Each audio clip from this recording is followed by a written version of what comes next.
strategic stability. To enlighten us on this theme, four eminent defense and strategic studies practitioners and experts have accepted our invitation as guest speakers.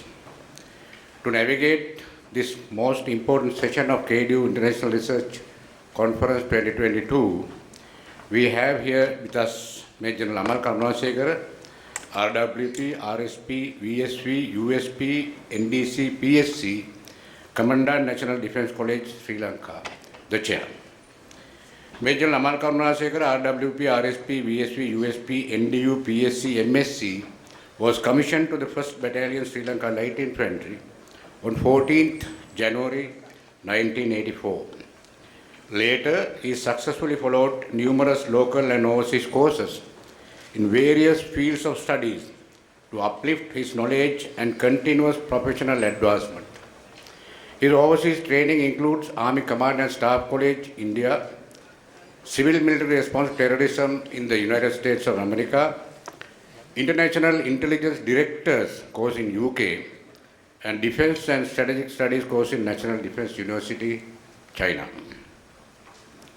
Being a professional military officer with an excellent record of conduct and an outstanding career in various capacities in command, instructional and administration, among those worth mentioning are Battalion Commander, Brigade Commander, Director Training, Director of Military Intelligence, Divisional Commander, Security Force Commander, Military Secretary, Master General Ordnance, Directing Staff at Army Command and Staff College, Commandant Defence Services and Staff College, and Chief of Staff of Sri Lanka Army, at which appointment, ladies and gentlemen, he retired and was recalled for active service and appointed as the Commandant, National Defence College. He has the honour of being the commander of the first ever Sri Lankan contingent of troops for the United Nations peacekeeping operations that was sent to Haiti in 2004. Major General Amal Karunasekera completed his master's degree in Defence and Strategic Studies from the University of Madras, India. He also completed the Master of Science degree in Defence Management from General Sir John Kothawala Defence University, Sri Lanka. Thereafter, he obtained another M.Sc on Defence and Strategic Studies from the University of Beijing, China. He was awarded the Rana Vikrama Padakkama and Rana Shura Padakkama for gallantry.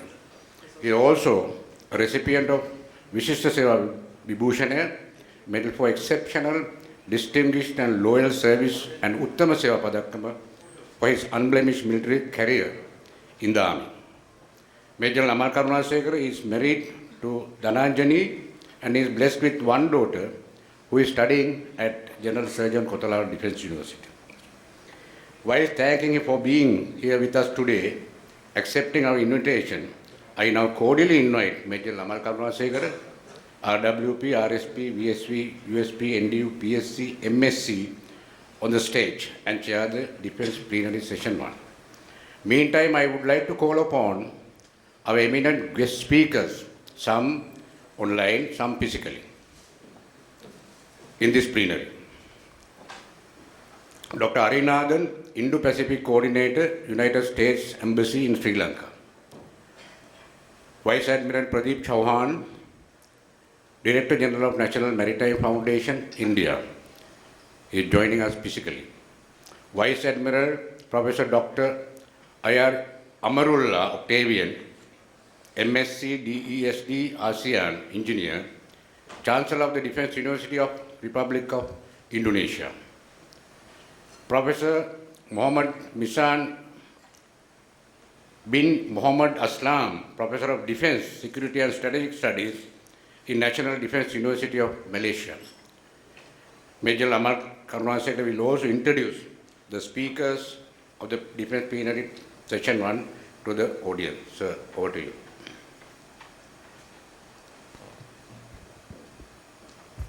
Thank you very much, Upali, for kind introduction. Vice Chancellor, Kothawala Defence University, Excellencies, Senior Professors, ladies and gentlemen, good morning. First of all, allow me to thank the organizers of KDU IRC 2022 for entrusting me with the responsibility to chair this plenary session of KDU IRC 2022, which is themed on a very vital concept at a time when our world is recovering from a crucial pandemic with economic revivals, while seeing advancement of technology and innovation on the other side. This is the third year that KDU is holding this major annual event in hybrid format, out of its 15 very successful conferences. But this year, I am speaking to you in much more positive context in terms of the health situation, political stability, and economic outlook in the country. I am sure that a positive stance was well highlighted by the keynote speaker and the other speakers as well. The theme for this session is National Security through Strategic Stability, and we have 4 eminent speakers representing regional and extra-regional context to talk on this much controversial but interesting subject. Essentially, strategic stability has become even more complex with multiple regional players entering picture with their diverse visions on what constitutes stability or instability. Now the world is so much changed, so much more complicated, so unpredictable and multivariate, involving so many nations and cultures and languages in nuclear relationships, many of them asymmetric, that is even difficult to know how many meanings there are for strategic stability, or how many different kinds of such stability there may be among so many different international relationships. The current dynamic environment suggests that the complex factors of security should be understood much more broadly than just involving the military. Therefore, national security issues have many peculiarities that need to be taken into account when analyzing the implementation of sustainable development goals related to economic, social, and environmental issues. Under this framework, it is crucial to recognize that although the world is confronting common crises, there are differences within and between countries. Hence, knowledge systems should be constructed broadly to include the diverse historical, cultural, social, and institutional features of countries. So I am certain that this will be a good platform to share those intellectual thoughts locally, regionally, as well as globally, to have a common understanding to identify possible solutions. Therefore, ladies and gentlemen, let me thank our distinguished speakers for giving their time and insight today, and I hope this will be an eye-opener and will benefit and enjoy the conference as well. Thank you. With that, ladies and gentlemen, let me introduce the first speaker of this session, Dr. Ari Nathan.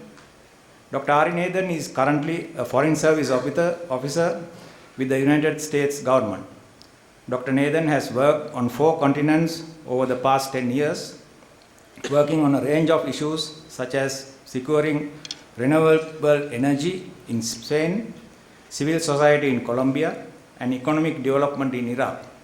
Dr. Ari Nathan obtained his PhD from the Fletcher School and worked briefly at the United Nations. Dr. Ari Nathan currently working as the Indo-Pacific Coordinator for South Asia, US Embassy in Sri Lanka. Over to you, Doctor. Well, thank you very much for that kind introduction. I'm deeply honored to be here amongst such a distinguished group, and to be. Thank you very much for that kind introduction. I am deeply honored to be here amongst such a distinguished group and to be part of such an important discussion. I'm very much appreciative of KDU's outstanding hospitality and foresight and wisdom in choosing this topic for a discussion. As mentioned, I work at the US Embassy on regional Indo-Pacific issues, but my remarks are more on my personal perspective. They're not official USG policies, and they're off the record. So first of all, the question is, in discussing the United States Indo-Pacific strategy, which I'm going to do, the first question is, what do we mean by the Indo-Pacific? And What we say is it stretches from the west coast of the United States to the west coast of India and everything in between, or as we sometimes put it, from Hollywood to Bollywood. So clearly, Sri Lanka is right there in that mix.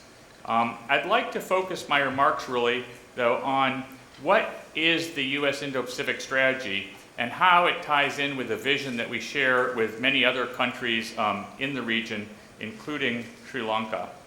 But first, the question is, why does the Indo-Pacific matter? And I think the answer is pretty clear. The Indo-Pacific matters because much of the planet's future will be based on what happens here in this region. The Indo-Pacific is home to more than half the world's population, importantly including almost 60% of the world's youth. It's home to nearly 2/3 of the world's economy, and importantly, 7 of the world's largest militaries. As a country with deep ties throughout the Indo-Pacific, and as a proud Indo-Pacific nation ourselves, what happens in the Indo-Pacific matters a great deal to the United States. If you just look at it from a monetary or economic perspective, the U.S. is the largest source of foreign direct investment in the Indo-Pacific and the largest donor of foreign assistance, with more than $2 trillion since World War II in foreign assistance. In 2020, for example, the U.S. conducted $1.75 trillion in two-way trade with the Indo-Pacific region, which supported more than 5 million jobs across the region. The U.S. approach to the Indo-Pacific is guided by our Indo-Pacific strategy, or as we call it sometimes, the IPS. President Biden explained it this way, quote, "American interests can only be advanced if we firmly anchor the United States in the Indo-Pacific and strengthen the region itself alongside our closest allies and partners," end quote. So the Indo-Pacific strategy, or the IPS, is built upon decades and decades of partnerships across the region. At its core, the IPS is a vision for a region which remains free and open, becomes ever more resilient, prosperous, secure, and interconnected. Those are the 5 pillars of our Indo-Pacific strategy. And as you might note, they very much align with the conference theme focused on economic revival, sustainability, and security.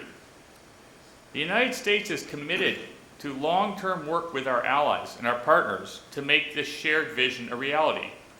Yeah, the IPS, I should be clear, it is not a military or security alliance, but it does include sometimes taking a hard look at behavior by countries that could undermine these shared values that we all have. As I noted, I believe that this vision that is articulated in the IPS is shared by other countries in the region, including Sri Lanka. And that's because, as Indo-Pacific nations, we share common interests, and we've worked together to advance these interests. So, let me briefly expand on these 5 core elements of the IPS, and then I'll take a look at how they more closely are shared in the region, and specifically with Sri Lanka. The first one is free and open. What this is about is advancing a free and open Indo-Pacific in which problems are dealt with openly, rules reach transparently and applied fairly, goods and ideas and people can flow freely across land, cyberspace, and open seas, with governance that's transparent and responsive to the people. And that's the first core element. The second is interconnected. That's about forging stronger connections within and beyond the region to ensure that we work together as a regional community to tackle our shared problems. The third core element is prosperous. And this is based on promoting broad-based prosperity so that no country gets left behind in the 21st century. U.S. companies and investors have directed trillions of dollars in foreign direct investment into the Indo-Pacific, and will meet the call for the region to do more. Next is security.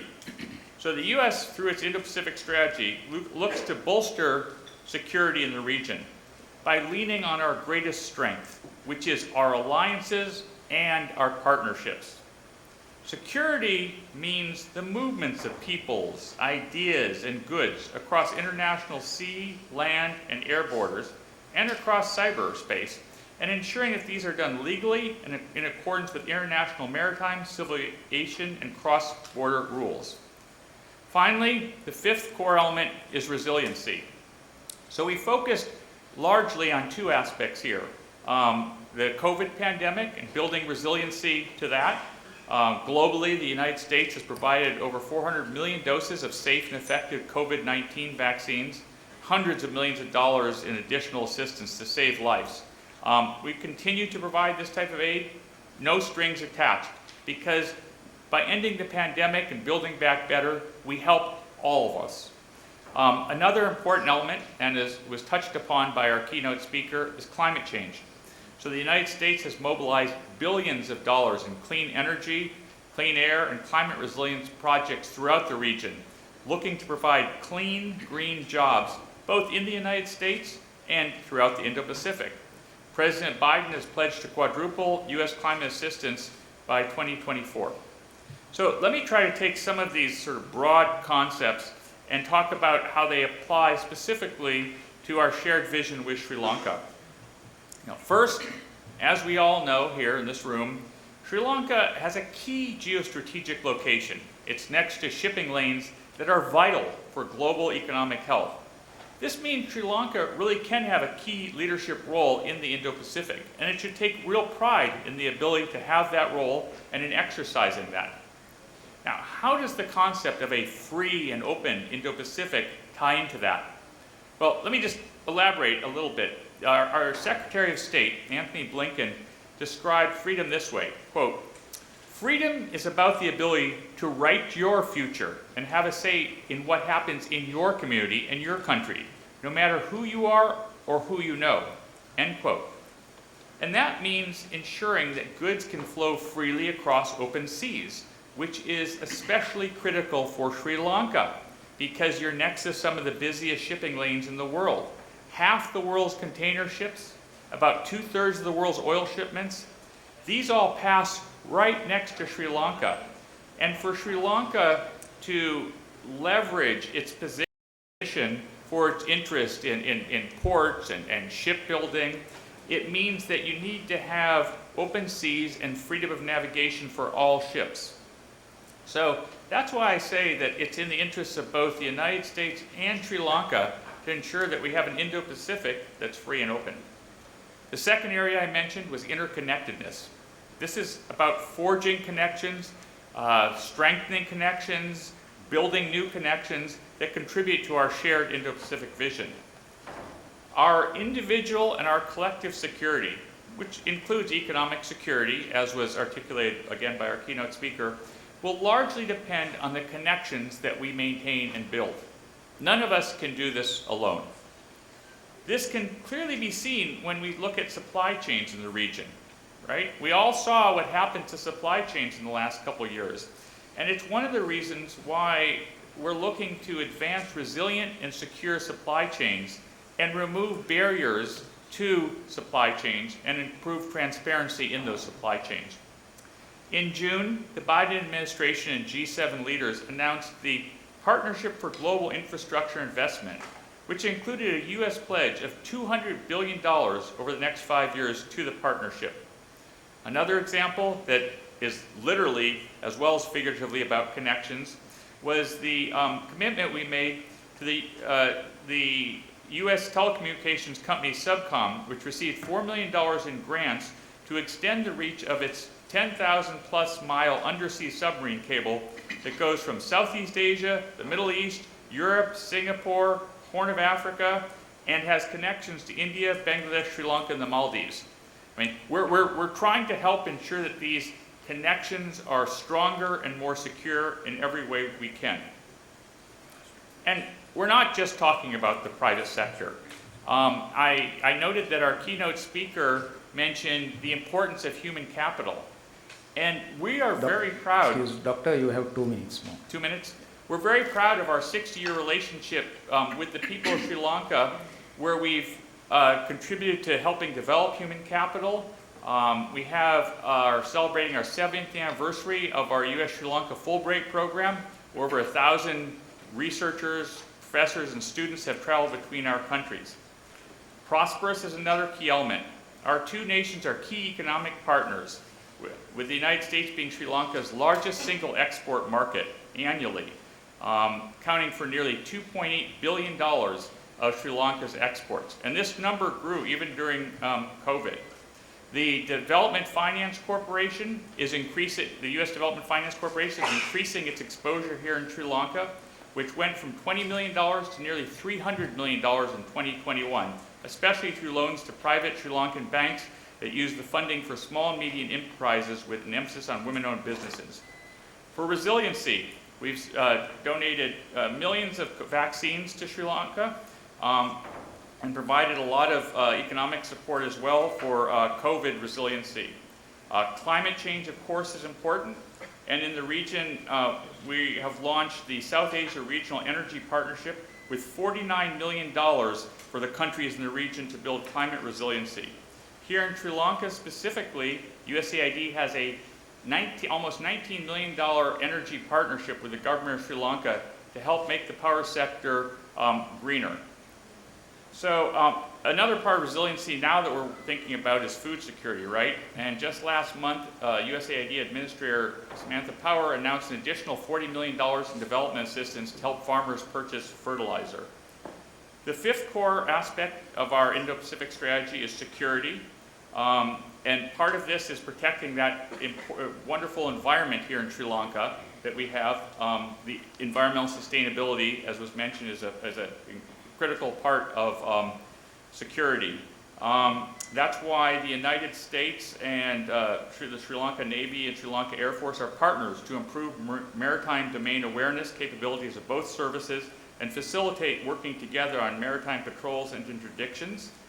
This has led to large drug busts. It's helped, it's supported Sri Lanka in responding to disasters like the MT New Diamond and MV Pearl Express fires. And we're continuing to work together in this area. To this end, the United States recently transferred a third high-endurance cutter to Sri Lanka, which has started its voyage to Sri Lanka, which will be the longest voyage in the history of the Sri Lankan Navy, I understand. So in conclusion, I'll say that our vision for the Indo-Pacific recognizes that the planet's future will be based on what happens here. I've tried to outline a shared vision for the Indo-Pacific and shared some ideas about what a partnership for a free, open, prosperous, connected, resilient, and secure Indo-Pacific can achieve. I would like to suggest that it's clear that the United States stands with the Sri Lankan people and that we are committed to working with Sri Lanka to help meet immediate, medium, and long-term needs, as well as to support sustainable economic growth, promote inclusivity, strengthen governance, and foster free and prosperous Sri Lanka. Thank you very much. Thank you very much, Dr. Ari Nathan, for your very thought-provoking presentation. And also I would like to highlight two key points. He mentioned about the strengthening of Indo-Pacific region with 5 pillar concepts that USA have adopted, and also the Sri Lanka can play a vital role in Indo-Pacific region as well. With that, let me move to second speaker. Ladies and gentlemen, let me introduce our second speaker, Vice Admiral Pradeep Chauhan, the Director General of the National Maritime Foundation, New Delhi. Admiral Pradeep Chauhan is a retired Indian naval officer who had illustrious, rich and varied 4 decades long career. Apart from being on the visiting faculty of the Higher Command establishment in India, he has also been advising the government through his interaction with the integrated headquarters of the Ministry of Defense, the Ministry of External Affairs, and the National Security Council Secretariat. He is, in addition, a prolific writer with over 95 published professional articles and papers, and a respected advisor and fellow of several important think tanks. Admiral will join us via online, and you may start your presentation now, please.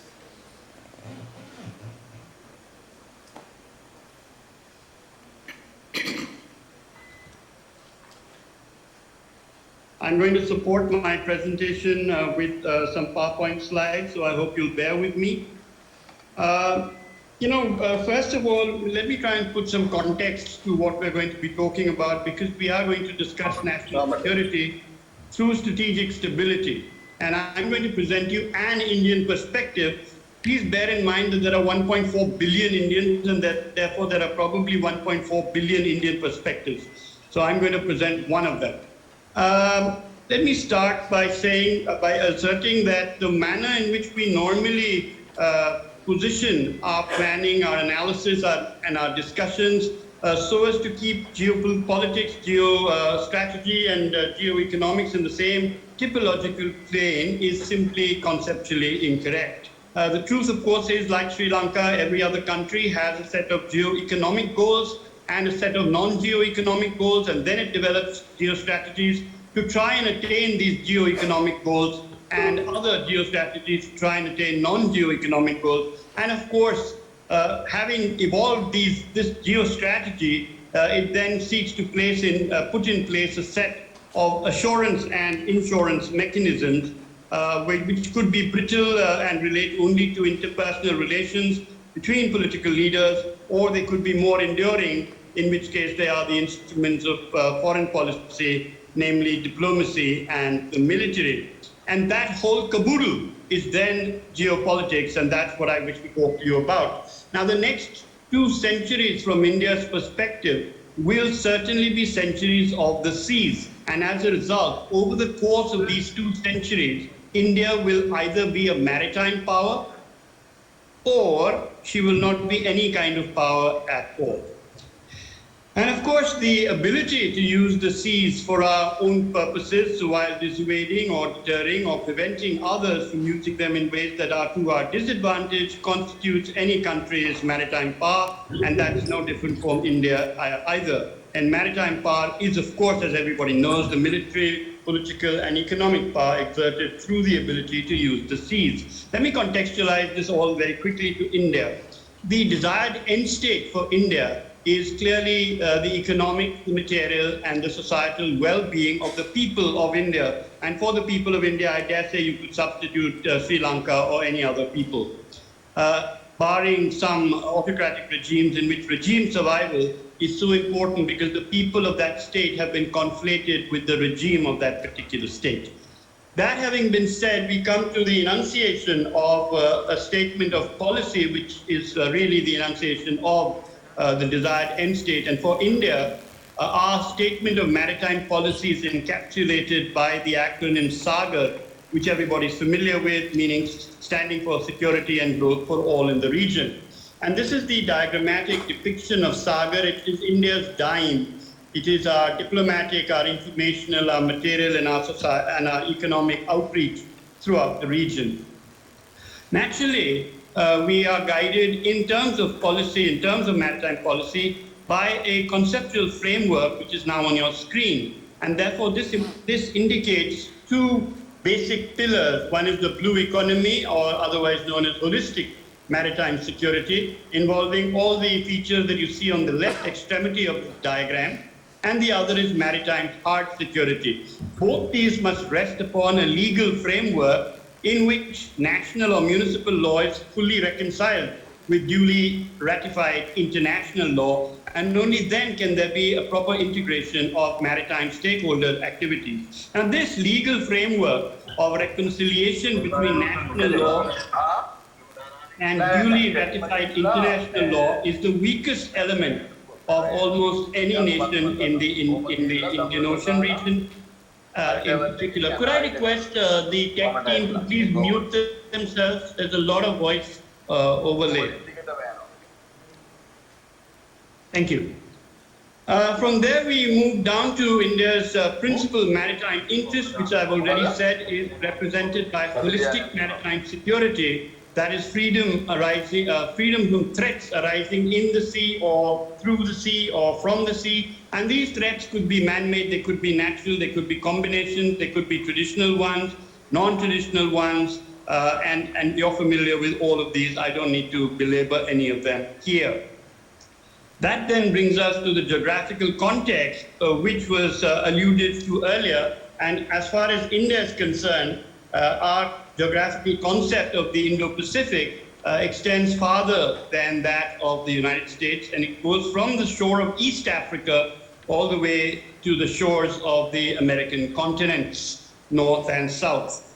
And then that indicates that the Indo-Pacific for us is a predominantly, but certainly not an exclusively maritime area or expanse. That brings us to the objectives, and in the absence of a government white paper on the subject, the NMF derives these objectives, and we have 8 of them as shown on your screen. These are the maritime objectives of India, I dare say, ranging from protection or from sea-based threats to India's territorial integrity, which continue apace, regrettably, and therefore prevent India from becoming purely a provider of public goods in a post-modernistic kind of navy, all the way down to support to marine scientific research, including that in Antarctica and the Arctic, and of course the provision of support, succor, and extrication options to our diaspora, incorporating within that range trade, blue economy issues, and the management and protection of maritime resources. And then those 8 objectives obviously lead us to our strategies, and India's grand strategy, India's military strategy, and our maritime strategy are increasingly being contextualized to the Indo-Pacific, because that is then our strategic geography, and that brings us to a new term. And what on earth is this concept of strategic geography, and how does strategic geography differ from real geography? Well, if you simply take a map or a chart, and on it you place a number of latitudes and longitudes, and then you join all of them by a line, and then the area that is encompassed by that line, if in that area you tend to concentrate much of your grand strategy, then the area that is so bounded will become your strategic geography. Now, clearly, the strategic geography of India will not be the same as that of Tonga, and Tonga will not be the same as that of Russia, and Russia will not be the same as that of the United States, and the United States may not be that of Sri Lanka. So the name as a sovereign power that we have given to our strategic geography is, of course, the Indo-Pacific, and the fact that there are other Indo-Pacific constructs is neither more nor less than the fact that there are many John Smiths, and it is nobody's case that every John Smith should be the same as every other John Smith simply because his name is John Smith. Now, so far as India is concerned, we must now contend with 2 Indias of equal size in area. We have a continental India with a land area of 3.2 million square kilometers, and there is going to be a maritime India with an area of 3.2 million square kilometers. So India's challenge will always remain, how do we achieve the right balance between our continental or our land-based and our maritime geopolitical imperatives? And now we've moved from there to India, touching upon India's maritime strategies. Here at the strategic level, in times of peace, our major thrust line is for constructive engagement. India is currently concentrating on 2 major but very different approaches for its endeavors vis-a-vis constructive engagement. The first is the Indo-Pacific Oceans Initiative, which was launched in Bangkok in 2019 by the East Asia Summit, simply having been articulated as a proposal by the Indian Prime Minister. This implies a deeply interconnected web of 7 spokes or pillars, as shown on your screen, and this is not some grand Indian plan in which we say this is how we're going to be doing it, and you can join this, that, or the other. We're just saying that these are really major areas of concern, and they generate stability if they are addressed. And does anybody have any ideas? Would anybody like to take the lead? Would anybody like to join us or have us join them? And therefore, these countries have already stepped up to the plate, the ones you can see in red, for the specific pillar or spoke. It should not be thought that each of these spokes or pillars is independent of any other. All 7 are, as I said, deeply interconnected. The second approach that we're following is, of course, the Quad. There will be talk about that later. And I just wanted to emphasize that there are, of course, a number of other strategic constructs in the Indian Ocean which bear upon our own strategies and that of our neighbors. This is a rather complicated looking Venn diagram showing you the many constructs and the dates of their arrival. And therefore the Indian Ocean, contrary to many Western observers, is not an area which is devoid of interconnecting constructs. It is, in fact, quite a busy area, as you can see on the screen. Moreover, for us in India, Africa matters more than ever, and I dare say that is true of almost all the countries represented here in this plenary.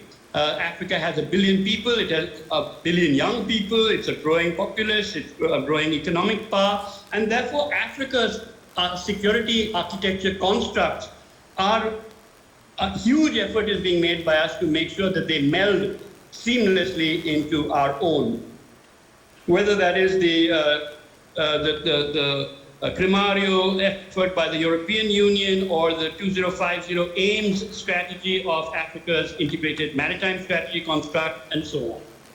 So now coming to ensuring stability in our maritime neighborhood, I just wanted to emphasize to the audience here that India's proximate maritime neighborhood comprises India's immediate neighborhood, which has those countries with whom India shares a territorial sea boundary, and those countries with whom India shares a boundary, but not necessarily a territorial sea one, but an exclusive economic zone or an extended continental shelf one, plus 21 countries of this particular region, which diagrammatically looks like this, and this is India's proximate neighborhood. Right. That brings us to the regional stability imperative, and we are great believers in Zoltan Mertz's comment that money is a coward. Money does not go where there is turbulence and risk, and since we do need money, we are conscious of the fact that Tanzania, for example, loses 0.7% of its GDP for every year for each neighbor which is in conflict, not necessarily Tanzania itself, and the same applies to India. So we are driven, therefore, to try and support poverty reduction, to try and promote the SDG goals relating to poverty and hunger, and making sure, therefore, that India supports, India promotes, India provides for regional maritime stability. So what should we do? People ask us, have you got any resources? And we say, yeah, we do, but what should we do? Should we remember to cut our coat according to our cloth as our teachers have taught us? Or should we weave our cloth according to the coat that we want? And they say that's a very clever turn of phrase, but do you still need resources, and do you have resources? And the answer there lies in audiences such as this one and universities such as the KDU being able to distinguish between the word capacity and the word capability. Capacity is material wherewithal. Countries which have excess capacity throw capacity at a problem. We'll give you more boats, more aircraft, more submarine, more. But that's all capacity. You don't have a patrol boat, I give you a patrol boat, I have doubled your capacity. Capability, on the other hand, is human ability to actually maximize the capacity which has been given. So you didn't have a patrol boat, I gave you a patrol boat, but do you know how to deploy it? Do you know how to work a operating income life cycle costing for it? Do you have a operating income refit cycle? Do you have a legal infrastructure? Do you have a training framework? Yes. Wow, you have capability. No, and no. I'm afraid you only have a liability.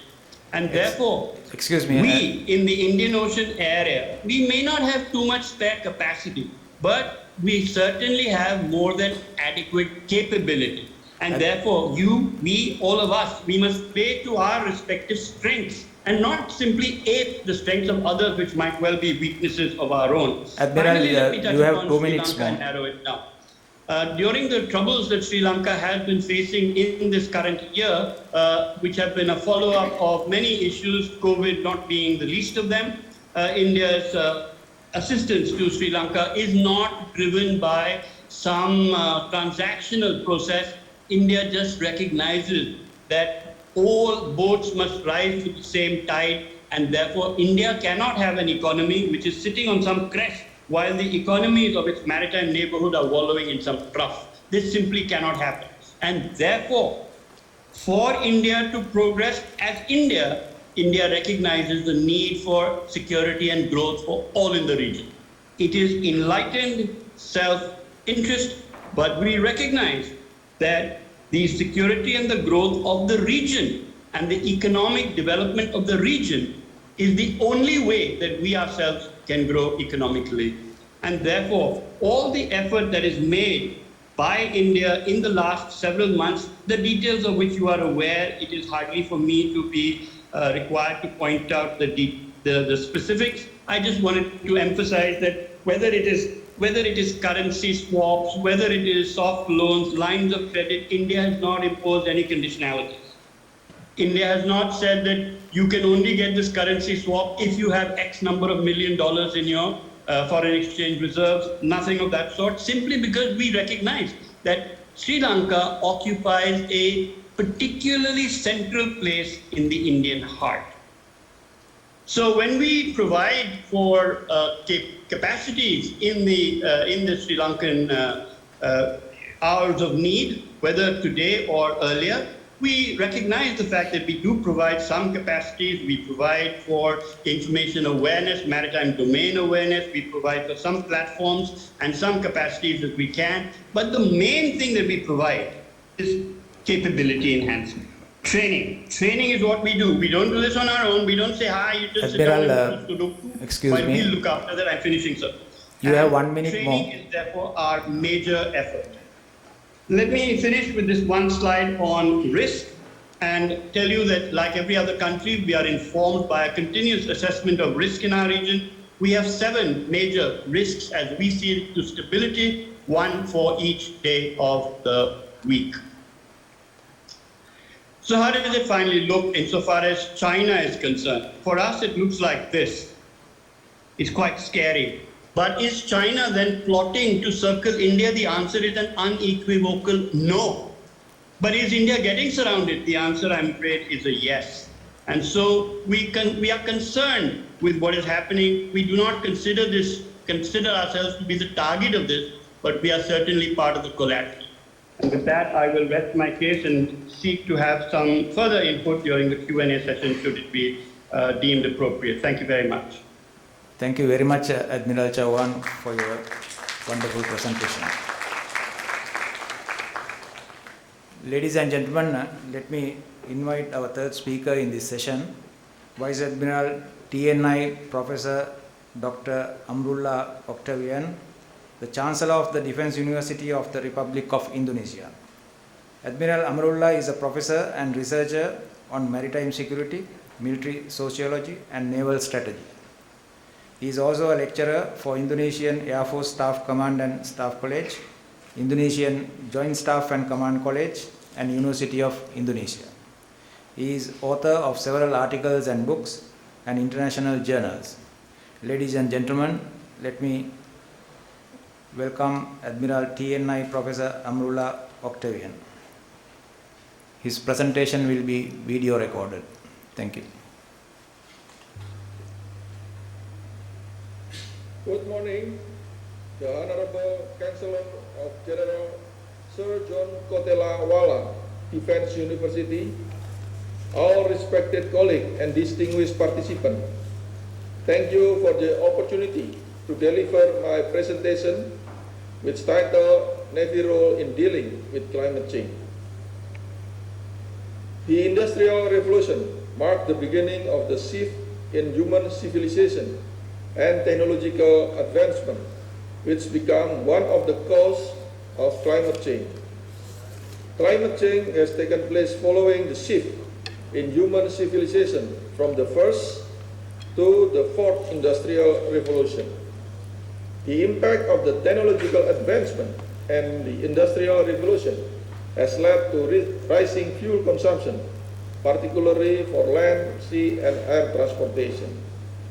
The increasing trend of world fuel consumption is quite significant since 1950 until it caused the first world oil crisis in 1973.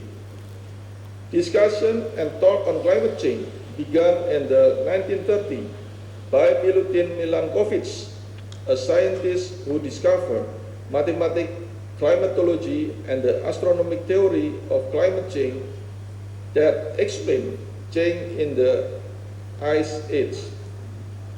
Over the last 150 years, the Earth system has emerged from the very cold temperature of the Little Ice Age period in the North and South Atlantic region. Then global warming began in the 20th century. We gradually felt the effect of global warming when environmental threats such as pollution on land, sea, or air, and the effect of the crisis began to emerge. Distinguished participants, the greenhouse effect, forest degradation and loss, ozone layer depletion, agricultural land degradation, water pollution, and decreased fish availability in the sea are just a few effects of the threat caused by environmental damage as the impact of climate change. The extreme climate change due to the greenhouse effect cause an unpredictability and or reduction in the duration of the rainy season. This matter can create serious disaster. Locations that formerly never get a large volume of rain will suffer slight soil erosion and flooding when they get more rain than the usual. On the other hand, areas that usually get a lot of rain might become drought when the rain intensity is lesser than before. Forest and land fire may also occur when they do not get much rain. The greenhouse effect is a result from deforestation, fossil fuel use, chemical fertilizer use, marine pollution, livestock cultivation, household waste, and plastic waste. The impact of the greenhouse effect on national security become a driver of migration from less fertile area to the more fertile area. Thus, conflict become a risk from climate change to human security. The threat of environmental damage can be in the form of pollution, both land, sea, or air pollution. Some of the sea pollution include oil and hazardous substances spilled at sea, air emission, invasive species existence, waste disposal, noise interference, and drug or shipwreck disposal into the sea. Extreme weather and natural disasters that occur due to climate change, such as the increase of heat temperature, forest fire, tsunami, earthquake, and drought took place in various countries and caused human casualties, infrastructure damage, and $1 billion of economic damage. 80% of marine pollution come from the land. Air pollution is also a major cause of marine pollution, such as the disposal of pesticides or waste into the sea. Land and air pollution have been proven hazardous to marine life and its habitat. Some types of waste are classified as hazardous and toxic waste, which consists of explosive, flammable, reactive, infectious, corrosive, and other waste.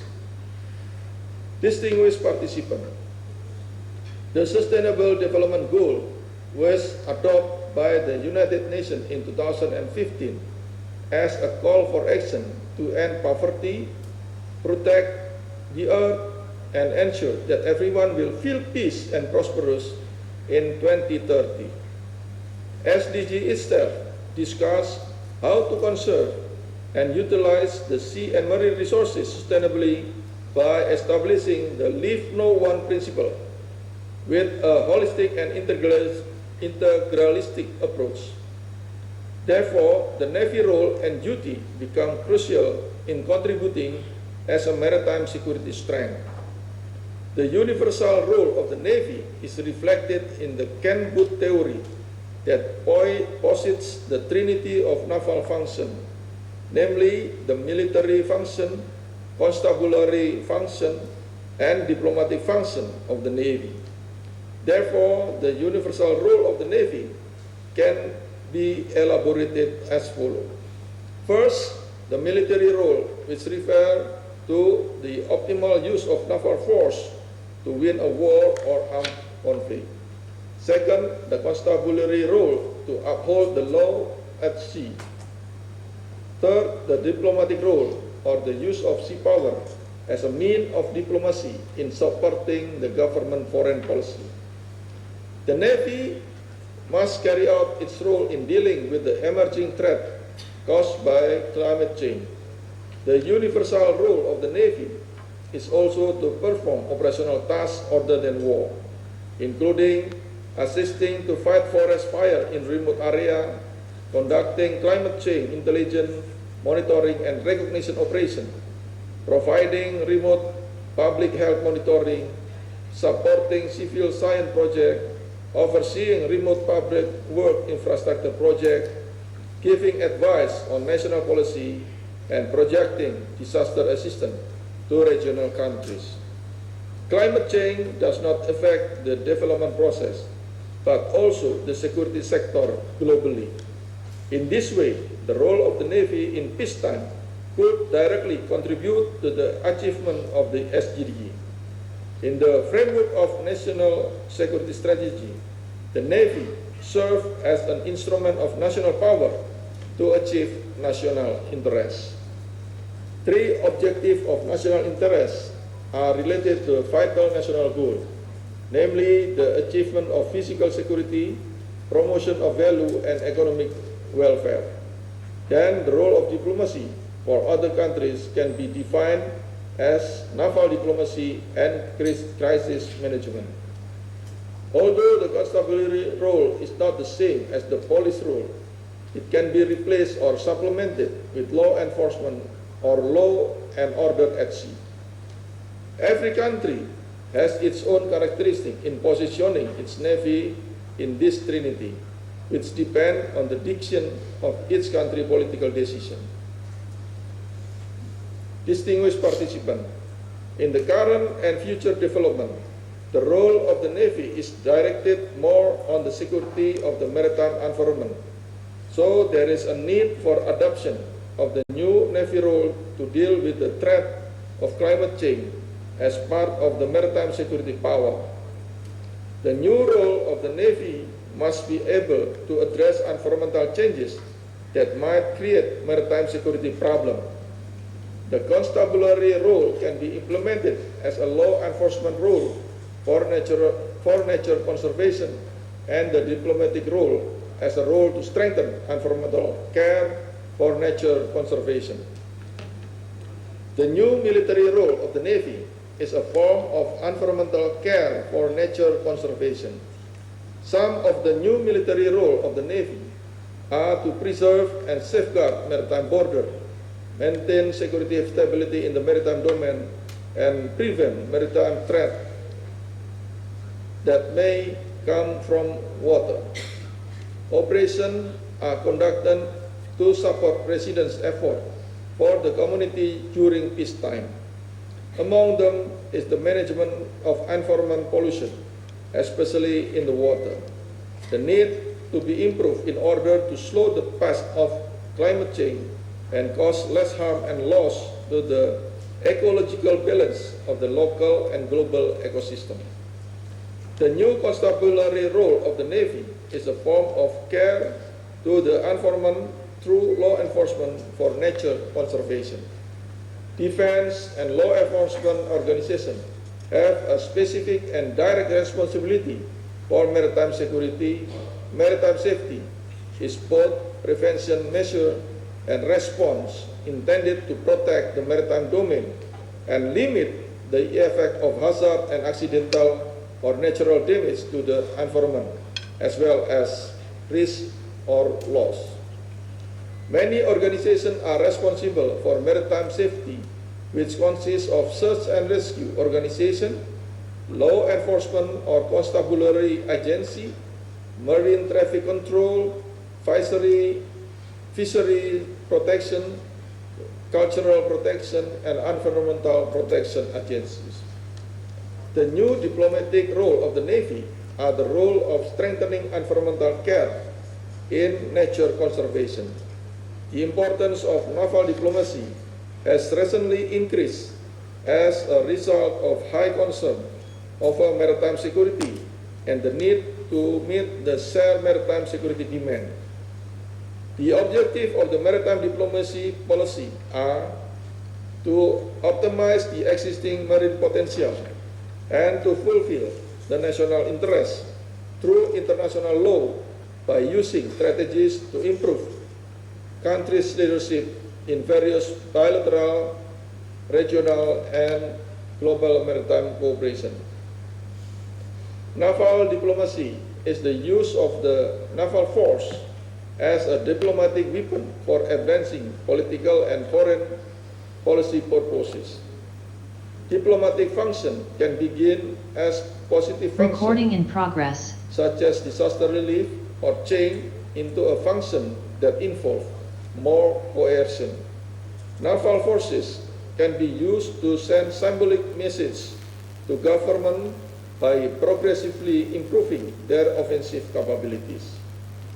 Distinguished participants, Global Marine Trend 2030 discussed the future of the marine sector using a scenario-based approach throughout 3 scenarios that offer different perspectives on future potential, namely status quo, global common, and competing nation.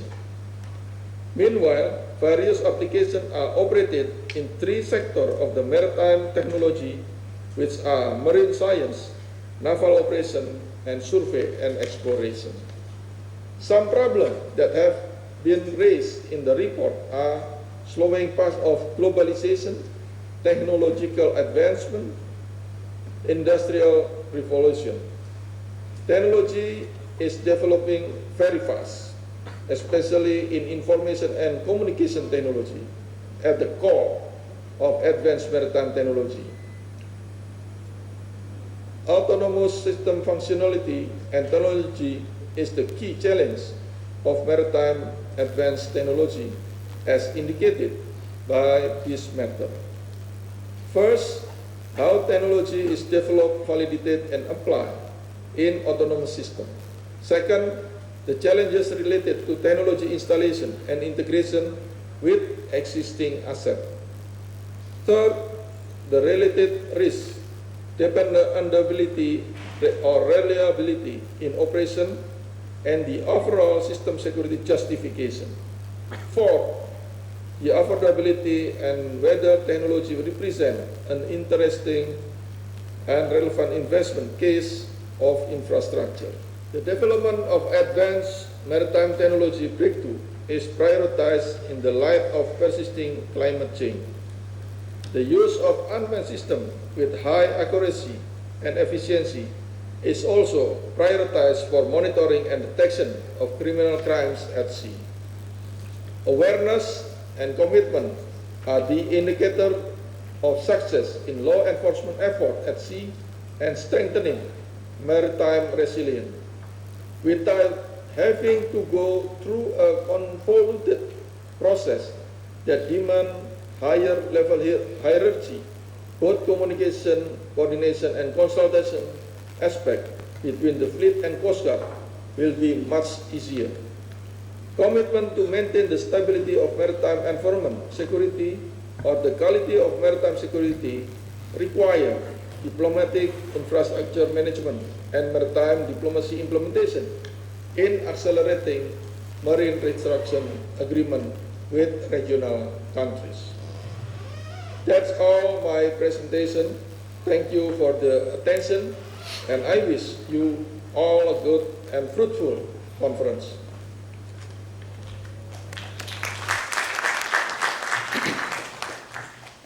Thank you, Admiral Professor Amarulla, for your well-structured presentation.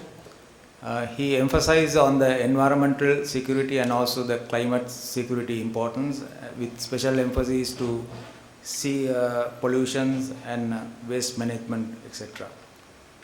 Right. With that, ladies and gentlemen, we'll move to the last presenter of this session, Professor Dr. Mohd Mizan bin Mohammad Aslam. He is a Professor of Defense, Security and Strategic Studies in National Defense University of Malaysia. Professor Dr.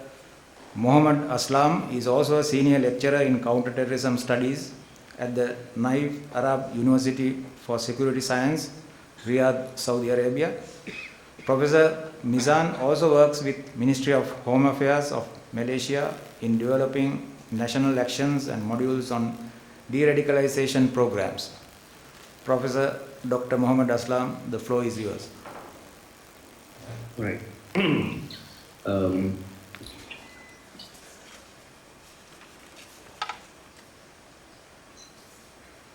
okay, first of all, I would like to say thank you very much to Mr. Chairman for this very warm welcome, and I would like to congratulate KDU particularly for this 15th IRC, and I am delighted to be one of the speaker, and I'm happy to share my knowledge regarding the things that we can do for strategic stability. And I don't want to take a long time because I would like only to throw a main idea of this conference and give you some ideas, and to let the floor and all of the parties to discuss more on the things that I'm going to share.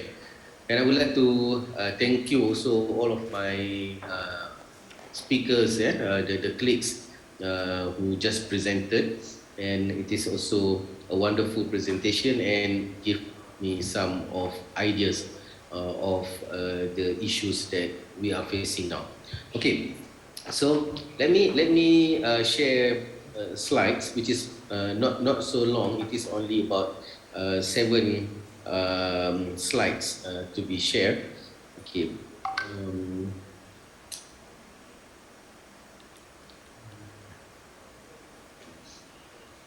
So, okay. Let's go to the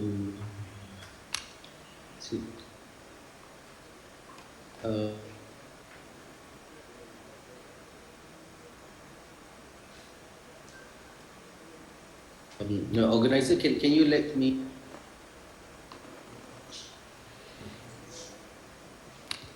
You can share your slides, Professor Mizan.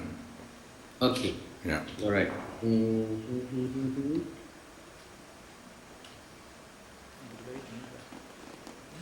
Okay, here we go. All right. Okay, you got it right? Okay.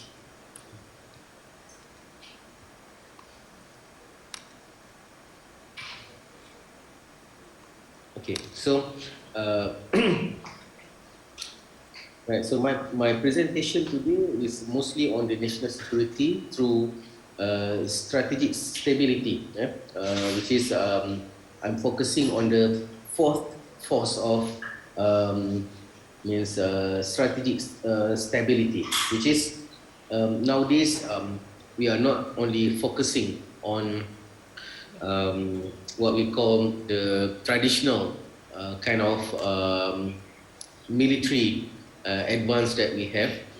For example, we have a group of the so-called the first force that we have is the military, or we call the army itself, right? And then we got the second force, which is the air force. And then we got the third one, which is we are focusing on the maritime, or we call naval. So on the next one I'm going to share, which is on the very urgent need for all of the people around the world, especially we are in the military kind of industry related to, which is on the cyber trooper or cyber military, right? And as we know that we are not only having difficulty as physical that we know, we are fighting physically, a traditional way of war, which is war between countries, using the physical weapons and so on and so forth. However, now we are also focusing and we are dealing with like an invisible kind of enemy, which is we didn't see them, but they come straight to to our camp, to our machines, to our home, rather than they come directly physically, but they come silently. So my focus for presentation today is on how we strengthen our national security through strategic stability, which is we are focusing on cyber security. So that's the main idea here, right? So then, okay, the cyber security. So we know that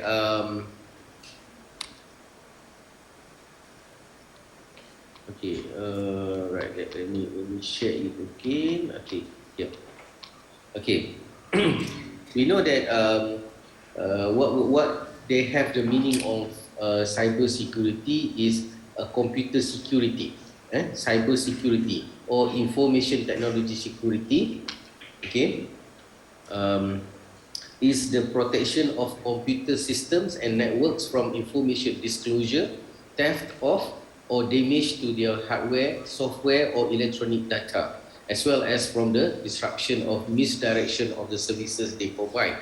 So what we have to understand here, well, if we are talking about having a very sophisticated latest technology of military, so we no need to mention about having the latest version of missiles or weapons or tank, navy system or radar or whatsoever. But if we've been hacked by the those who are so-called this invisible enemy, so they will go straight to our system, our networks, and then all of the machines, all of the weapons that we have, it is not useful anymore. So that's how we should we should take precautions, and we should take the best measure to stop this kind of threat, right? And like I said just now, it is related to computer security, cyber security, information technology that could harm not only our machines but the networks itself.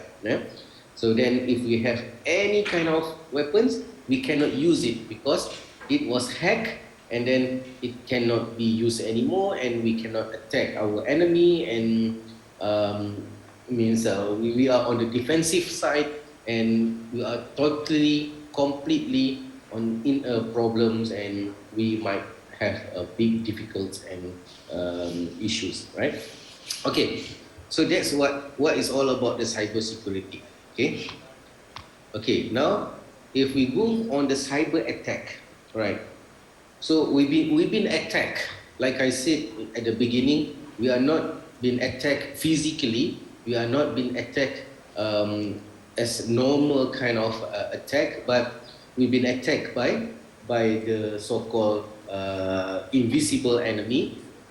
It also known as a cyber attack. So we can see also not only the recent war between Ukraine and Russia, but all around the world, actually the needs to strengthen the cyber security, because cyber security actually is very important, because when we have a good in terms of cyber defense, then we can attack from any source of invisible enemy. Otherwise, we will be in big trouble. So a cyber attack is any offensive maneuver that target computer information system, computer networks, infrastructure, or personal computer devices.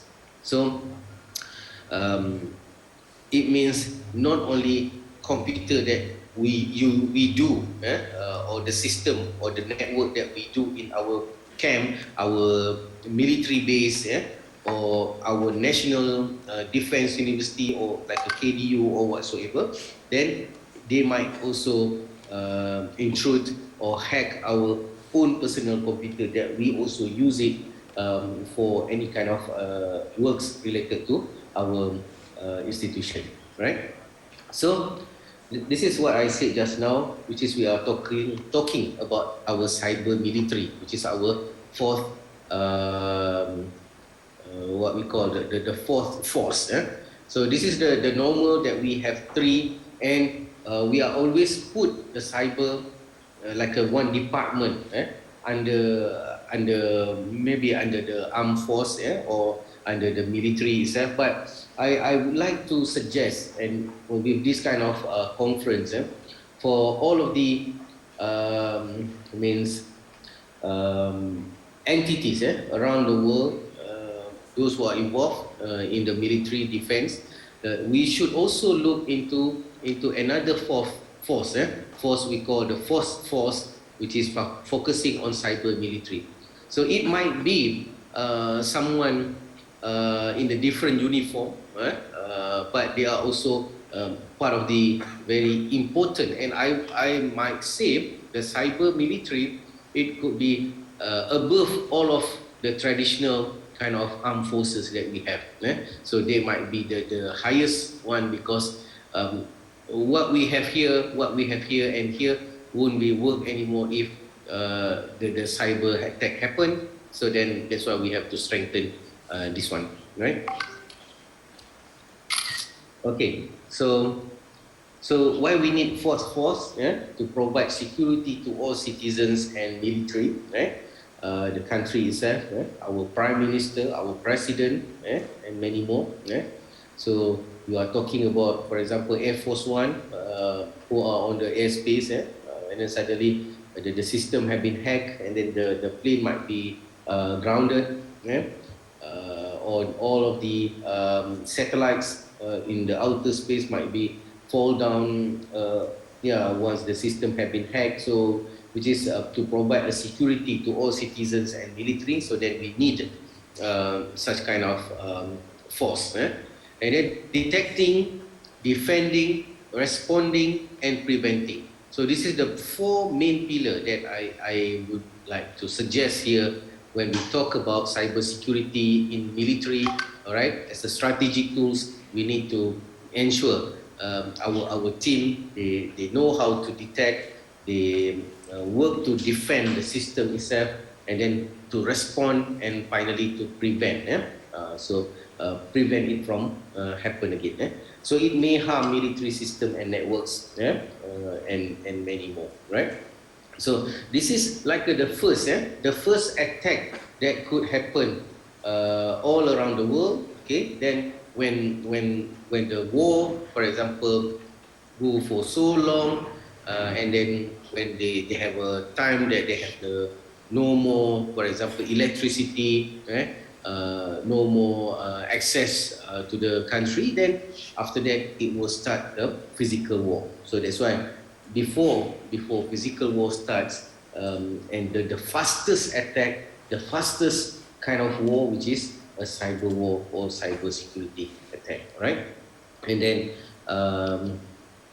right, so we'd like to for my last slide, which is steps in building a cyber security strategy, right? So the first one, okay, we have to understand your cyber threat landscape. So in order to be prepared, actually, when we establish our so-called cyber military or cyber troopers, so the first one is to understand the cyber threat landscape. What are the objective of those kind of attacks? Are they want to destroy the military capability, or are they want to destroy the economy of the country, or to create troubles, to create issues, such as what had happened recently in many countries, including Sri Lanka. So we can see when the people have access to the internet, we have access to the cell phone, smartphone, and lots of information. And even in our coming years, now the AI, artificial intelligence, have been used widely to change even the results of votes. So for me, the the political system, what we call the democracy political system that we use now, which is really in big trouble when the cyber attacks come, and how people's mind have been manipulated by untrue and false information, news, and whatsoever. Right. Second one, the team itself have to assess the cyber security capability. What we have, what kind of strength that we have. That's why we should have our fourth force, which is focusing on this, and then we should also engage with those who are very good, talented in doing kind of scam or what we call the hackers itself, because these are a cream de la cream. This is a very good brain that we should not isolate them. That's why in certain countries, for example, we do have figures that very good in hack the system, then we just ignore them, and then they've been employed by another party because they know the capability. So that's why we should not deny of this kind of gifted mind that we should collaborate or we should use for the sake of the country, right? And then the third one, to determine how to eliminate your cyber enemy. So once we already know our capability, we know the objective of the attack, and then we now come to another part. The action is to eliminate. That's the best part.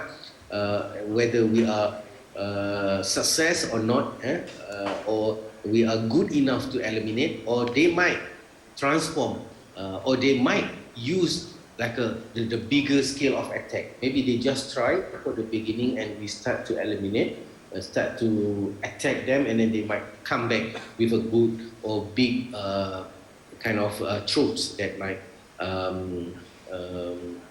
disturb any kind of initiative that we do. All right. So know how to improve your cyber security. This is also like the lifelong action. Okay, which is we should continuously build our capability, build our cyber security, train our people, give their awareness, and many more. Dr. Okay. Aslam, you have 1 more minute, please. Yep, I understand. Okay, give me 1 minute. All right, then you have to document your cyber strategy. All right, make sure everything is on the document, and yet we have to understand when we document it, okay, if it is still and in the form of paper, okay, in the computer, it might be hacked again. So don't forget to make sure that we have the hard copy. And then the last one is train and practice our cyber troopers, especially our military, to know the strategy and to take advantage and get advanced with those kind of changes in the whole of the cyber world, right?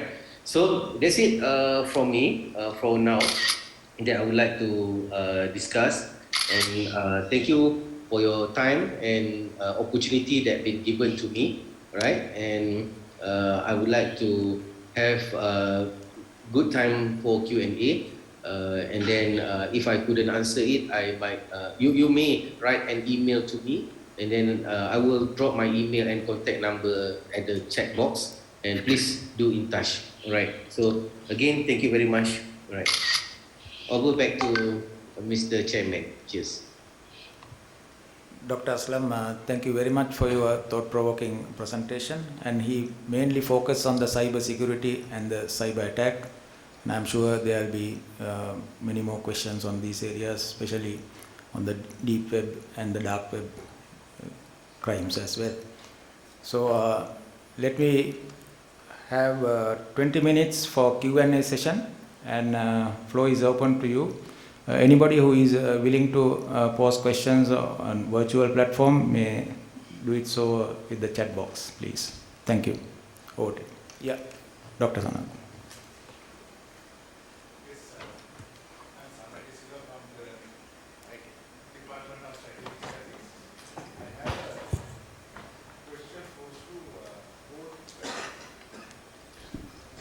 both Dr. Ari and Admiral Chauhan. I understand Admiral Chauhan presented maybe his own interpretation of Indo-Pacific, but I'm a bit confused whether what Dr. Ari presented and Admiral Chauhan presented to me it's geographically also different and conceptually also different. Is there a kind of a overlapping part there, or I'm asking from Dr. Ari because we follow your Indo-Pacific strategy document, but what Admiral Chauhan presented was a little bit different from that. So if differences arises in their own interpretations in Indo-Pacific in the future, how you're going to reconcile this? Shall I start, Vice Admiral? That's right with you? Yeah, please. I would say that there is a very significant overlap. They're not identical approaches, but they're very significant overlap. And I think that one might look to the Quad, which the Vice Admiral referred to too, and to sort of flesh out how there's some very similar values and interests, but it's not always identical. So the Quad, which was mentioned, which includes the United States and India, it's a partnership and it's based on both values and capability. And each Quad member shares a collective commitment to certain values like democracy, peace, security, and prosperity in the region, and strives for some similar goals, but that doesn't mean that things will be implemented exactly the same by each. And I would say that's probably a good way to think about the different sort of maritime strategies and approaches. Over to you, Vice Admiral. Thank you very much. I just add a couple of things. One is, no, this is not my interpretation, not my personal interpretation of the Indo-Pacific. This is India's formally stated, formally enunciated at the prime ministerial level at the Shangri-La Dialogue, if I'm not wrong, by present Prime Minister of India. And therefore, this is an official statement of what is the geographical extent for India of the Indo-Pacific. Now, there are three factors. One, I entirely agree that it is not necessary, and I tried to emphasize that in my presentation, it is not necessary for everybody to have an identical construct which is physical in its physical limits, simply because nations are sovereign, and sovereign powers may give whatever names and whatever constructs that they desire to their to areas and to concepts and functions within their sovereign jurisdiction. Now, as a sovereign power, we conceive of the Indo-Pacific in its traditional fashion. In the case of the United States of America, they have to contend with the balance between what the United States as a country might feel versus the combatant commands and the seam lines between the combatant commands. So in this area, you've got Central Command, you've got AFRICOM, and you've got the Indo-PACOM. And now to solve this seam area going west of the west coast of India, the United States has its own set of challenges. However, that having been said, insofar as the application of activities, which is the point you made, that not only is it different in geography, but it is different in the execution of strategy. For India, the Indo-Pacific per se is not a strategy. For India, the Indo-Pacific is a strategic geography. Inside that geography, India will have many strategies designed to promote what it hopes will be Saga. So I don't think that there, and lastly, I want to reinforce what was just said, in that the, strategic convergence is far more important. And today there is a considerable evidence of strategic convergence in the Indo-Pacific constructs of not just the USA and India, but the USA, India, Australia, the European Union, and countries within the European Union, such as France and the Netherlands and Germany, all of them have the same construct. They say the Indo-Pacific is not about India. It is about the Indian Ocean and the Pacific Ocean. And these have traditionally, except for one very small 400-year interregnum called the colonial period, this has been a single strategic space. And if we don't recognize that, then I think that we would do well to perhaps re-look at what is the historical expanse over which we are casting our gaze and based upon which we are arriving at this. Thank you. Okay, thank you very much. Yeah, Suharshi.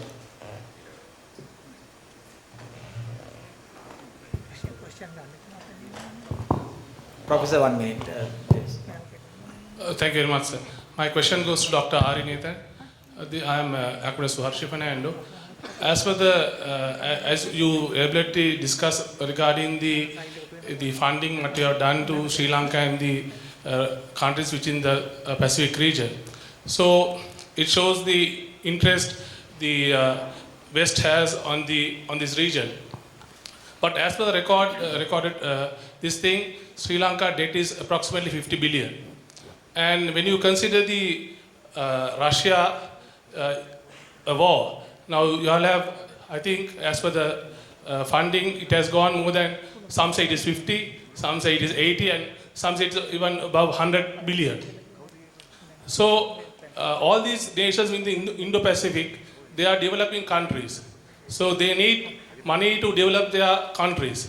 So when the funds are lacking, they have to go to the other countries in search of funds to develop their own nation. So when they go for other countries, these countries get sandwiched between the power rivalry between the great powers. So what are your comment on this? Well, I think the distinction that the Vice Admiral Pradeep Chauhan made between capacity and capability is an important one to think about. We sometimes say that, you can give someone fish, that would be on the capacity side, or you can give them a fishing pole and maybe some lessons and some bait to fish with, so that they then will be able to get their own fish. And in general, the U.S. perspective on this is that we want to do all we can to support our partners, because a strong partner is a better partner for both for that partner and for their sovereignty, but also for us. So we do what we can to strengthen the capability of our partners and allies. Thank you. Yeah, Prof. Thank you. My question relates to the theme of the session, science, technology, and sustainability and national security. And specifically, this session related to this session. Now, our defense thinking has been changed because of the fourth industrial revolution. And the disruptive technologies change our defense thinking. Therefore, when we talk of strategic sustainability, we have to think of disruptive technologies and its impact of defense thinking, especially artificial intelligence, intelligent robotics, machine-to-machine communication, big data, and that type of thing. How can we talk of sustainability of defense thinking without paying attention to new developments, especially relating to elements of fourth industrial revolution that I have mentioned just now? Professor Aslam, would you like to comment on this?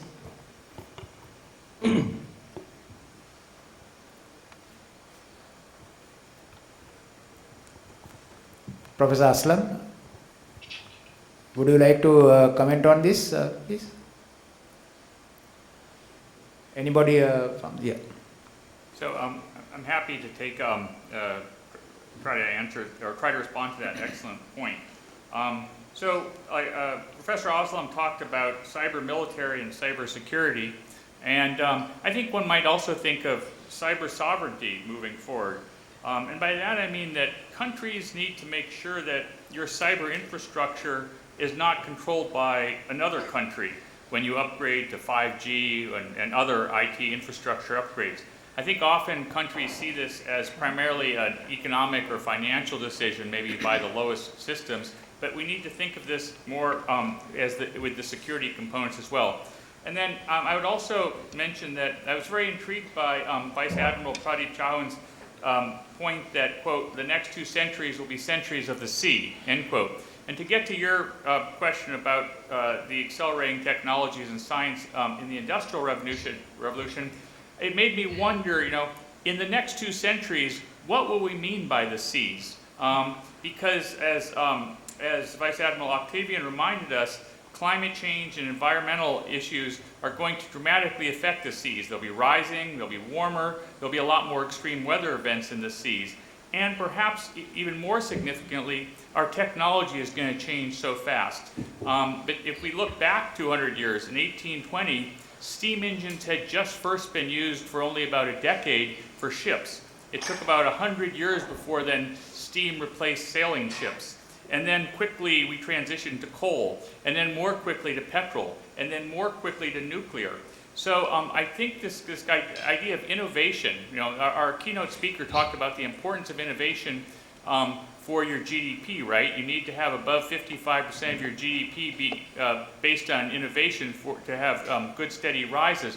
But as a security matter, innovation is going to be critical, especially looking out over the audience. There's all these young people here, and they're going to see big changes in their lives. So I would just sort of suggest that maybe the seas in the next 2 centuries that we're going to be looking at won't necessarily just, what we'll think of the seas on Earth will be different. It's going to change our notion of the seas. It may involve sea beds as well. But the seas more generally could involve the seas of Jupiter's moon and Europa, which have more ocean than we do, or the seas of Saturn's moon in Enceladus, which scientists think there might be life on. So our conception of what the seas is over the next 200 years, given the rapidly accelerating changes in science and technology, the innovations we're seeing, is going to, I think, be quite different than it is now. Thank you. Admiral Chauhan, would you like to make a comment on the disruptive technologies? What do you? Yeah. Yes, thank you. There are 2 or 3 points I want to make very quickly. It's an excellent question. The first is that we are not particularly clear in my thinking about what we mean when we use the word science. We tend to concentrate upon STEM, which is science, technology, engineering, mathematics, and forget that the social sciences and the life sciences need to inform us as defense personnel, as security planners, equally. For example, any government can tell its people, build a port in so-and-so location. But no government can tell trade, come to the port that I built. And therefore, if India, for example, was to decide to build a port in location X, you have to, and location X was in an island territory, you have to think about where will the skinware come from, where will the human beings come from? And they, therefore, will come from the mainland, then what will be the social, cultural impact of large numbers of people moving from one to the other? Who is informing us about all this? Nobody. Because we, in our obsession to harness the advantages of STEM, have forgotten the necessity to be informed by the economics, by the science of economics, by the science of by the science of the life sciences. And that's how we land up in this whole business of climate change and the difficulties of actually moving to a blue economy. That is point number 1. Point number 2 is with regards to the absorption of the technologies involved in Industry 4.0 or 4.0. Most certainly, it is an extremely relevant point. We are now looking to skill our people, and we are looking to skill them so that we can have port 4.0, so that we can have shipping 4.0. But what skills are we imparting? And who is doing the activity of identifying the skills that will be required in numbers plus the reskilling of the people that you will be replacing on account of additive manufacturing, on account of all the 9 or 11 pillars, depending on whose concept you take, which are involved in Industry 4.0. So is there a defense 4.0? Most certainly. Are we progressing along that? But of course, now, insofar as technology is concerned, technology is neither productive nor destructive. Technology is technology. And now what you decide to do with that technology will make it either destructive or productive. And that, I think, is a higher level of discussion. And that is exactly where senior leadership of all countries, not merely those of, but most certainly that of the Indian Ocean countries as well, needs to rise to. You need to be able to rise to this level and say, right, these technologies are required, these technologies are likely to have this impact. And when Ari talks about, Nathan talks about the change of the seas, I couldn't agree more. But is seabed an area that we ought to involve ourselves in deeply right now? Are we reaching a stage where we will be fools rushing in where angels fear to tread? Should we be looking at this? Where are the studies on all this? And therefore, all these studies are what we look to universities such as KDU for. I think I'll stop there. Thank you. Thank you, Admiral. Any Right. more questions? Okay, let me add. Yeah. Okay, so Mr. Chairman, okay, so I would like to add what been told by Mr. Ari and Prof. Chauhan. So I agree with both, but I would like to add at least a few things here for us to understand when we talk about the cyber security, the cyber attacks, as well as the needs of the science and technology in the whole world, right? So like Prof. Chauhan said just now, we are living, okay, actually we are talking about 4.0, but in certain extent, some scholars also mentioned that we already embarked to 5.0, especially when we are dealing with cyber war, cyber terrorism, and we got also this pandemic that have been used as part of the war also, right? So, okay, we put it one side, but what another thing that we should understand how the use of this science and technology also change the way that we use for the conventional war, right? And for example, we can see when the conflict between Russia and Ukraine happened, and the media also not only we know that we do have a cyber or media war, right?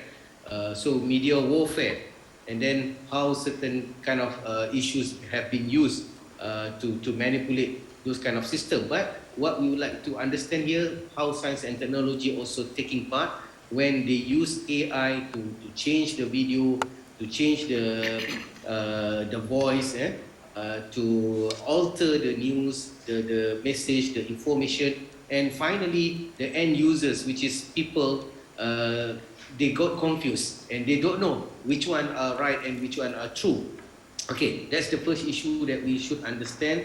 And what, like I said in my presentation just now, Thank you, Dr. One of the system that really have a big challenge, challenge to this kind of changes, which is a democratic kind of government, because we are living to the people, to the system, especially when we use the capitalist economic system, which is impacted very big on this kind of issue. Okay, the second one. Thank you, Dr. Aslam. Yeah. Also. Yeah, we'll have one more question since the time is limited. Doctor? The AI to change understanding of people on science and technology, and the younger generation don't like to use this kind of thing anymore, so they're focusing on, for example, use Uber or the food delivery or the also kind of thing, rather than focusing on science and technology. And the last part, which is very important to focus, is on the ownership of all those kind of technology that been used. Okay, we should not, as Ari said, give it to another contractor, and finally we have no ownership, so then it could be transferred and it could sell all of the very important information. Thank you, Dr. Aslam. Okay. One more from the audience, and we'll go to the chat box. Yeah, please. Yeah, thank you. I think this question is to Dr. Nathan. In line with the theme, we are talking of national security, economic, energy security, economic security. At the end of the day, the key topic would be innovation. Well, you clearly highlighted the difference between the capacity and the capability.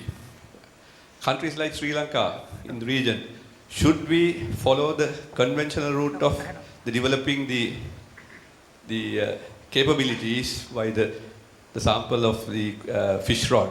Or isn't there any other mechanism, alternative mechanism, where the capacity building can be assisted by way of providing assistance to develop the national ecosystem, rather than going through the conventional way of trying to evolve by themselves this capacity and the capability, rather?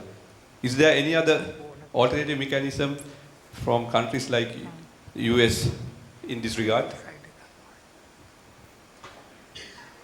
Well, let me emphasize that U.S. assistance, it varies significantly what we do, but we do tend to focus on technical assistance to build capability of our allies and partners. That's where we tend to put most of our resources to build and work with other countries. But I think your question also goes to the issue of development strategies, which have changed over the last century and in the last few decades. And now there are opportunities for countries to sort of do leapfrogging, right, in their development, to not have to go through every stage that maybe countries had to go through in development in the past. And so I think Sri Lanka is probably well positioned to do that. And you know, Sri Lanka, with its extremely entrepreneurial and innovative entrepreneurial culture, I think will be able to take advantage of those opportunities to leapfrog developmentally. Thank you very much. Let's take a question from the chat box. It goes to Dr. Ari Nathan. How do you assess US presence in the Indian Ocean as a competitor or a cooperative member? And also there is another portion, perception of the ASEAN century. What is your perception of the ASEAN century? Yeah. Well, so the point was made by the Vice Admiral that the next 2 centuries will be centuries of the sea, right? And when I talked about the Indo-Pacific strategy, the U.S. perspective is that the Indo-Pacific is really going to be at the heart of the future. So I might frame it that way, I think would be a good way to frame that. And then as far as the U.S. presence, our perspective is that our best advantage that we have, our greatest strength, is our partnerships and our alliances. You know, that's why we work with other countries. We have cooperation across the board, whether it's the private sector, academia, government, mill-to-mill cooperation, because, as I said before, we want to build the capability of our friends, because when your friends and your allies are stronger, then you all can accomplish more together. So that is our perspective on how we operate in the Indo-Pacific. Thank you. Thank you very much, Dr. Ari. We'll have one more question. It goes to Admiral Chauhan. What are the possible cooperation, as per your opinion, both India, China, in the Indian Ocean region? rather than Oh, that's seen as easy. a rival. Yeah. Yeah, that's easy. Everybody knows the issue of rivalry and competition. Cooperation is an essential pathway down which we must tread, upon which we must tread. And I think that the correct approaches would be that, you cannot do anything about global climate without involving China. You can't just do it. And you can't do anything about global climate in the global south, climate change in the global south and the blue economy without involving India. And therefore, India and China are natural partners in this regard. Does it mean that India and China, there's an old saying, sir, that once you open a can of worms, the only way to put them back is to use a bigger can. And therefore, when we have got a can of worms that has been opened up by the rivalries of the 21st century between India and China, the only way to handle this is to find a bigger paradigm, a bigger can. There are two approaches to that. One, as I said, work on planetary threats. Climate change, the blue economy, these are planetary issues. Work on India and China have huge areas to cooperate here. Not even going to the literal meaning of moving into a planetary defense and planetary security, which would involve outer space and stuff like that, but might end up in another area of competition. But how to save the planet we have?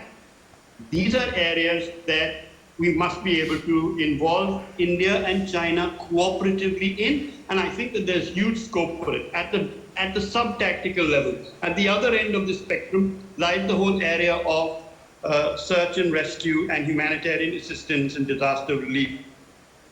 Another area in which there is much scope for cooperative endeavor. I think that even if we were to tap into the either end of the spectrum, there would be areas of cooperation and not necessarily would we be limited to areas of rivalries. Having said that, there is one caveat, of course. While we discuss issues in an academic environment, it is one thing. Once we start to disrespect one another's sovereignty to a point where armed conflict is breaking out, then there's another thing, and we need to resolve that first because that is a necessary precondition to being able to work cooperatively anywhere. Thank you. Thank you very much, Admiral Chauhan. This concludes the first session of the conference of IRC on the theme of national security through strategic stability. And I think we have amply highlighted the importance of sustainable national security through the common values and understanding the challenges among the nations and how best we could overcome these complex situations. Once again, I must thank Dr. Ari Nathan, Admiral Chauhan, Professor Amarulla and Dr. Aslam for taking their time to make their presentations, and also the audience and the people who have joined us virtually. And I must thank the Vice Chancellor KDU, General Milinda Piris, for making this event a success. Thank you, sir. Thank you, sir. That was a very interesting and lively discussion. And I believe we will all leave this auditorium with much food for thought. I'd like to once again thank the Chairperson, Major General Amal Karunasekera, for gracing the 15th International Research Conference with his presence amidst his busy schedule. I'd also like to thank the distinguished speakers of the first plenary for Defense and Strategic Studies, Dr. Ari Nathan, Vice Admiral, retired, Pradeep Chauhan, AVSM and VSM, Vice Admiral, TNI, Professor, Dr. IR, Amarulla Octavian, M.Sc, DEST, ASEAN Engineer, Professor, Dr. Mohd Mizan bin Mohammad Aslam, for sharing their thoughts on the theme, National Security through Strategic Stability. Ladies and gentlemen, now I would like to invite Major General Milinda Piris, the Vice Chancellor of General Sir John Kutulawala Defence University, accompanied by Lieutenant Colonel Bharata Jayavira, the Adjutant of KDU, to present the token of appreciation to Major General Amal Karunasekera, the Plenary Chair of Session 1.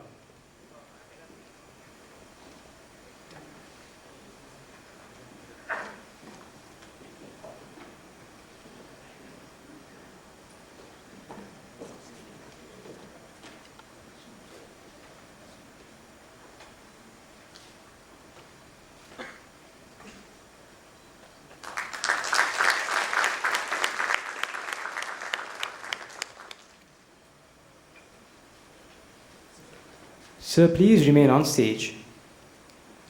Now I would like to invite Dr. Ari Nathan to receive the token of appreciation.